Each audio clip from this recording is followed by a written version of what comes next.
मैं ਤੁਹਾਡੇ ਨਾਲ ਗੱਲਾਂ ਕਰਦੇ ਕਰਦੇ ਭੁੱਲ ਗਈ ਹਾਂ। दूर मुल्तानों तो बाय जा वड़िया पछवड़े अड़ियो साड़ी मैडम नूर जहाँ जी, मेहंदी हसन साहब, गुलाम अली साहब, नहीद अख्तर, महनाज, बड़ी बारबी डॉल टाइप सा, निक्के निक्के स्कर्ट पानी सा, वेखण च भी सोहनी बड़ी सा, ते लोग मेरा गाना घट सुनते सी, मैनू वेखदे सी। जो मर्जी होवे सिंगर, ਉਹਨੂੰ हर फन मौला होना पैंदा है। सही है। ਤੁਸੀਂ किसी एक दी छाप लगवा के किस तरह कर सकते हो। ਤੇ ਤੁਸੀਂ ਇਹ ਦੱਸੋ ਕਿ ਜਿਵੇਂ ਤੁਸੀਂ ਸਟਾਰਟ ਵਿੱਚ ਵੀ ਦੱਸਿਆ ਜਾਂ ਮੈਂ ਵੀ ਕਹਿ ਰਿਹਾ ਕਿ ਗੁਲੂਕਾਰੀ ਦਾ ਸ਼ੌਕ ਸੀਗਾ, ਤੇ ਉਹ ਗੁਲੂਕਾਰਾਂ ਨੂੰ ਸਵਾਇਆ ਕਿੱਦਾਂ ਹੈ ਤੁਸੀਂ? नहीं मैं नहीं सवाया, क्योंकि मैं मेरा बेसिकली कोई लेना देना नहीं सी शोबिज़ ते किसी भी काम दे नाल, लेकिन सिंगर इसलिए बनना चाह रही सा कि मैनू लगा कि शायद मैं बहुत अच्छा गा सकनी हाँ, लेकिन वो अजे तो स्टार्ट सी सीख ही रही सा, और कोई इतना, क्योंकि मैं जो आई हाँ उदों तो मैं बड़ी बारबी डॉल टाइप सा, निक्के निक्के स्कर्ट पानी सा, वेखण च भी सोहनी बड़ी सा, ते लोग मेरा गाना घट सुनते सी, मैनू वेखदे सी। नहीं तो ਇਹਦੇ ਵਿੱਚ ਤਾਂ ਸ਼ੱਕ ਕੋਈ ਨਹੀਂ, ਸੋਹਣੇ ਤਾਂ ਮਾਸ਼ਾਅੱਲਾ ਤੁਸੀਂ ਹੁਣ ਵੀ ਹੋ ਤੇ ਇੰਨੇ ਅਰਸੇ ਤੋਂ ਕੰਮ ਕਰ ਰਹੇ ਹੋ, ਤੇ ਇਹ ਫਰੈਸ਼ਨੈਸ ਦਾ ਰਾਜ਼ ਕੀ ਹੈ? ਇਹਦਾ ਰਾਜ਼ ਇਹ ਤੁਹਾਡੀਆਂ ਅੱਖਾਂ, ਪਿਆਰੀਆਂ ਪਿਆਰੀਆਂ ਅੱਖਾਂ ਜਿਹੜੀਆਂ ਮੈਨੂੰ ਪਸੰਦ ਕਰਦੀਆਂ ਨੇ। ਅੱਛਾ, ਸਹੀ। ਤੇ ਜਿਸ ਵੇਲੇ ਤੁਸੀਂ ਗੁਲੂਕਾਰੀ ਦੇ ਫੀਲਡ 'ਚ ਆਏ ਤੇ ਸੁਣਦੇ ਕਿਹਨਾਂ ਨੂੰ ਸਿੰਗਰ? ਦੇਖੋ, ਪਾਕਿਸਤਾਨ ਦੇ ਵਿੱਚ ਹੋਵੇ ਜਾਂ ਦੁਨੀਆ ਦੇ ਕਿਸੇ ਕੋਨੇ ਤੇ ਵੀ ਹੋਵੋ, ਤੁਸੀਂ ਸਾਡੀ ਜਿਤਨੀ ਅਕੈਡਮੀਆਂ ਨੇ ਉਹ मखसूस ही ने। साड़ी मैडम नूर जहाँ जी, मेहंदी हसन साहब, गुलाम अली साहब, नहीद अख्तर, महनाज, जितने भी साढ़े फनकार ने, चाहे रेशमा जी ने, उन्होंने ही सुन के उन्होंने गा के असीं सिंगर बनने आ।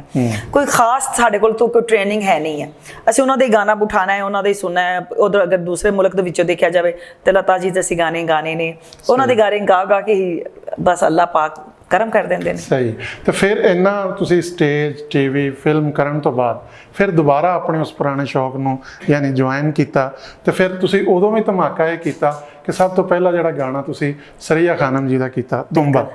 ते ये कैसा तजर्बा सी? मैं उन्हों दा शुक्रिया अदा करनी है, क्योंकि वो हमेशा कहते होंदे सी मेरा बच्चा है, यह गाना जिहड़ा मेरा फेवरेट है, और मैनूं इंज लगदा जिवें मेरा ये बच्चा है। ते वो बच्चा जिहड़ा उन्होंने जदों मैनूं दिता, ते वो अल्लाह पाक ने उन्हां दी बदौलत मैनू इतनी इज्जत दी कि पहले ही गाने ते मैनू लोगों ने एक्टर जो मैं जिन्हें इन्ने साल मैं दिते हुए सा वो भुल गए, और मैनू सिंगर दा उस दिन ही छाप लग गई कि मैं जी सिंगर हाँ, जबकि मैं एक्टिंग ज्यादा की सी। बिल्कुल। ते ओ थोड़ा जा गाना तो गुनगुना के सुनाओ जरा, तुम्बा। दूर मुल्तानों तो बाया, दूर मुल्तानों तो बाय जा वड़िया पछवड़े अड़ियो तुम्बा नी मेरा जिया चले नी रतीक तुम्बा। भूल गई भाई, काफी देर तो बाद गाया। नहीं, बड़ा जबरदस्त। ते ये गाने गाने तो बाद तुसी 2-4 गाने कीते, फिर यकदम वेख्या गया कि तुसी चिमटे दे नाल परफॉर्मेंस स्टार्ट कर दी। बिल्कुल। ये किस तरह दिल कीता तुहाडा?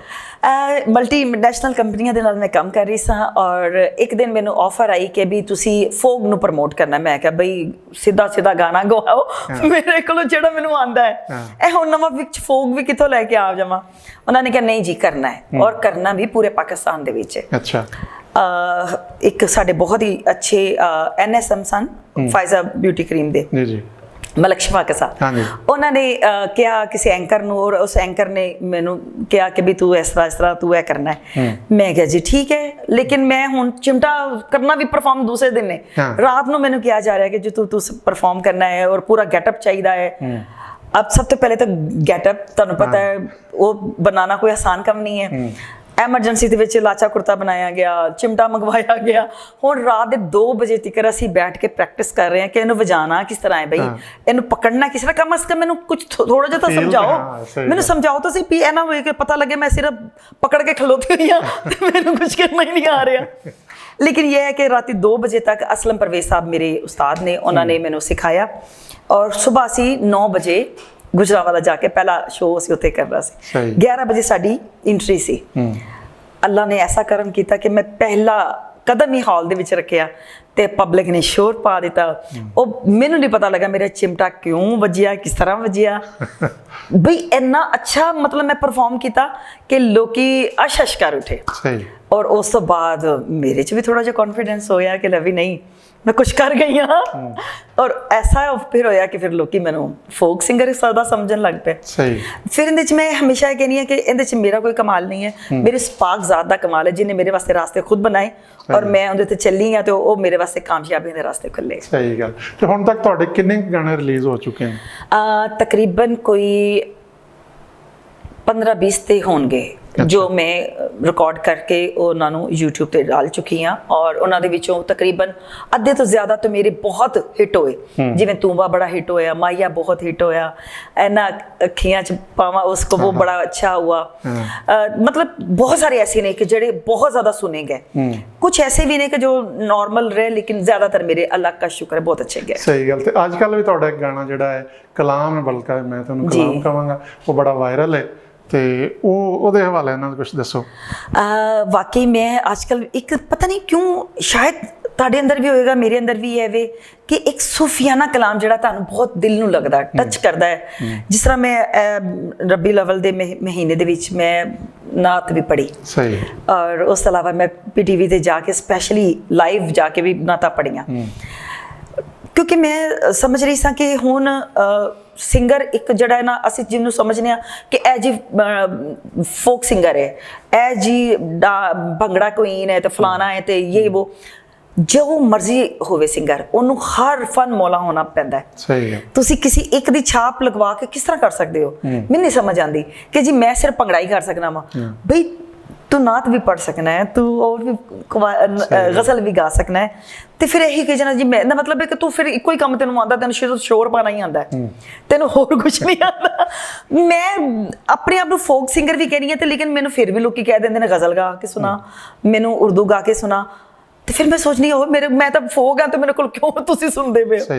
लेकिन फिर मैं फील करनी है कि नहीं मैनू गाना चाहिए है और मैं हर रंग दे प्रोग्राम करनी है सही तो ये ਜਿਹੜਾ ਹੁਣ ਕਲਾਮ ਹੈ ਇਹਦੀ ਤੁਹਾਨੂੰ ਜਿਹੜੀ ਕੀ ਕਿਸ ਤਰ੍ਹਾਂ ਦਾ ਰਿਸਪੌਂਸ ਮਿਲ ਰਿਹਾ ਬਹੁਤ ਅੱਛਾ ਕਿਉਂਕਿ ਸਭ ਤੋਂ ਵੱਡੀ ਗੱਲ ਸੀ ਕਿ ਬਾਬਾ ਬੁੱਲੇ ਸ਼ਾਹ ਦਾ ਕਲਾਮ ਵਿੱਚ ਆ ਰਿਹਾ ਨਾਮ ਆ ਰਿਹਾ ਔਰ ਕੁਦਰਤੀ ਉਹ ਪਰਫਾਰਮ ਵੀ ਬੜਾ ਅੱਛਾ ਹੋਇਆ ਹੈ ਜਿੱਥੇ ਅਸੀਂ ਜਾ ਕੇ ਸ਼ੂਟ ਕੀਤਾ ਉਹ ਵੀ ਬਹੁਤ ਖੂਬਸੂਰਤ ਜਗ੍ਹਾ ਲੋਕੇਸ਼ਨ ਸੀ ਉਹ ਵੀ ਲੇਕਿਨ ਇੱਕ ਵਾਅਦਾ ਕਰਕੇ ਤੁਸੀਂ ਭੁੱਲ ਗਏ ਕਿ ਜੇ ਕਲਾਮ ਕੀਤਾ ਹੈ ਤਾਂ ਕਲਾਮ 'ਚ ਬਾਬਾ ਵੀ ਲੈ ਆਉਣਾ ਸੀ ਕਿਧਰ ਨਹੀਂ ਤੁਹਾਨੂੰ ਮੈਂ ਸੋਚਿਆ ਸੀ ਮਲੰਗ ਬਣਾਉਣ ਦਾ ਮੈਂ ਮੇਰੇ ਪੂਰਾ ਥੀਮ ਸੀ ਕਿ ਮੈਂ ਨਾ ਕੋਈ 10-15 ਲੋਕ ਕਰਕੇ ਉਹ ਸੂਫੀਆਨਾ ਉਹਨਾਂ ਨੇ ਕਰਨਾ ਹੈ ਲੇਕਿਨ ਜਦੋਂ ਉੱਥੇ ਗਏ ਉੱਥੇ ਮੈਂ ਨਾ ਗਈ ਸਾਂ ਇੱਕ ਗਾਣਾ ਕਰਨ ਵਾਸਤੇ ਲੇਕਿਨ ਲੋਕੇਸ਼ਨ ਮੈਨੂੰ ਐਂਡੀ ਅੱਛੀ ਲੱਗੀ ਮੈਂ ਕਿਹਾ ਯਾਰ ਮੈਂ ਇਕੱਲੀ ਹੀ ਇਹਦੇ ਤੇ ਮੇਰਾ ਸ਼ੂਟ ਕਰ ਦਿਓ ਉਹਨਾਂ ਨੇ ਕਿਹਾ ਤੁਸੀਂ ਤਾਂ 10-15 ਲੋਕ ਮੈਂ ਕਿਹਾ ਹੁਣ ਕਰ ਦੇ ਤੋ ਸਹੀ ਮੈਨੂੰ ਲੋਕੇਸ਼ਨ ਐਨੀ ਅੱਛੀ ਲੱਗੀ ਹਾਂ ਨਹੀਂ ਬੜੀ ਅੱਛੀ ਲੋਕੇਸ਼ਨ ਹੈ ਤੇ ਥੋੜਾ ਜਿਹਾ ਸਾਡੇ ਸੁਣਨ ਵਾਲਿਆਂ ਨੂੰ ਵੇਖਣ ਵਾਲਿਆਂ ਨੂੰ ਇਹ ਵੀ ਥੋੜਾ ਜਿਹਾ ਸੁਣਾ ਦਿਓ ਕਲਾਮ ਜਿਹੜਾ ਮੈਂ ਤੁਹਾਡੇ ਨਾਲ ਗੱਲਾਂ ਕਰਦੇ ਕਰਦੇ ਭੁੱਲ ਗਈ ਹਾਂ ਚਲੋ ਦੁਬਾਰਾ